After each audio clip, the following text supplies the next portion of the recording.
Shalom saudara, devosi kita hari ini saya beri judul Beritakanlah Kabar Baik.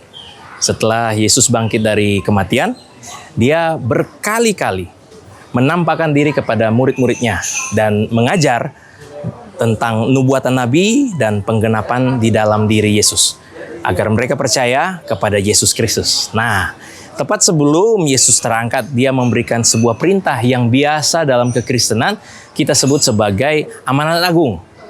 Perintah ini adalah untuk memberitakan Injil, memuridkan orang, membaptis mereka dan mengajarkan tentang ajaran Tuhan Yesus. Matius 28 ayat 18-19 berkata demikian, "Kepadaku telah diberikan segala kuasa di surga dan di bumi, karena itu pergilah jadikanlah semua bangsa muridku dan baptislah mereka dalam nama Bapa dan Anak dan Roh Kudus, dan ajarlah mereka melakukan segala sesuatu yang telah kuperintahkan kepadamu." Nah saudara, kata kuasa dalam ayat 18 tadi menggunakan kata Yunani exousia yang maknanya adalah kuasa posisi. Yesus memiliki kuasa kuasa posisi baik di bumi dan di surga, dan pernyataan kuasa yang mendahului perintah amanat agung ini memberi kita pengertian bahwa perintah ini dikeluarkan oleh pribadi yang sangat berkuasa. Sehingga bagi gereja Tuhan di seluruh dunia harus taat menjalankan perintah ini.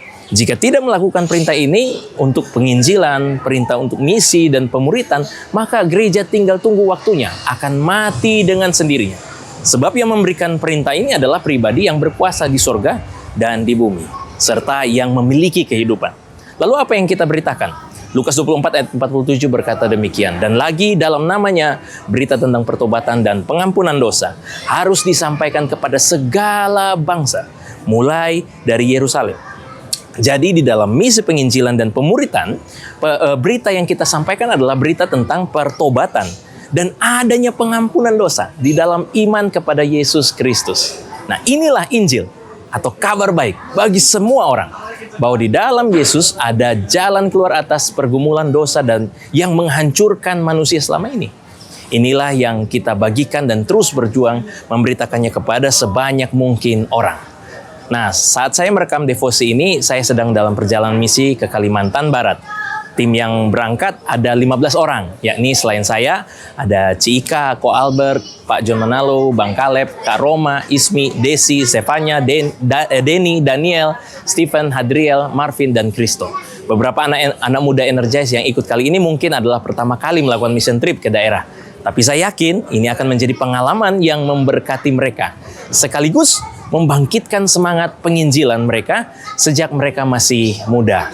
Nah, nantinya kami akan melakukan pelayanan youth camp di Sekadau, salah satu kabupaten di Kalimantan Barat. Tentunya target kami dalam youth camp ini adalah menyampaikan kabar baik dan menjaring sebanyak mungkin anak-anak muda yang rindu melayani Tuhan, bahkan melayani Tuhan sepenuh waktu. Memberitakan kabar baik ini kepada mereka bukanlah tugas yang sepele. Bukan hanya sekedar ber-KKR atau mengisi sesi seminar kepada anak-anak muda. Itu sebabnya kita butuh Roh Kudus yang akan membantu kita, membuat kesaksian kita menjadi efektif dan berdampak bagi mereka.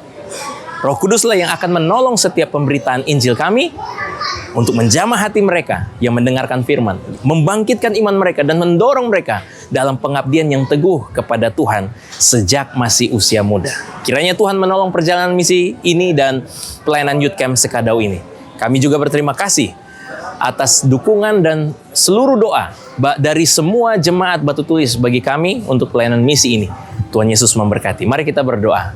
Bapa dalam surga, kami bersyukur Tuhan untuk devosi hari ini. Kami belajar bahwa kami harus memberitakan Injil Yesus Kristus. Ajar kami untuk dengan teguh memberitakannya kabar baik ini kepada semua orang, supaya semua orang mendengarkan ada pengampunan dosa dan ada keselamatan dalam Yesus Kristus. Terima kasih ya Bapa, kami berdoa dan menyerahkan kehidupan kami semuanya dalam tangan pengasihan Tuhan. Demi nama Yesus Kristus kami berdoa, haleluya. Amin.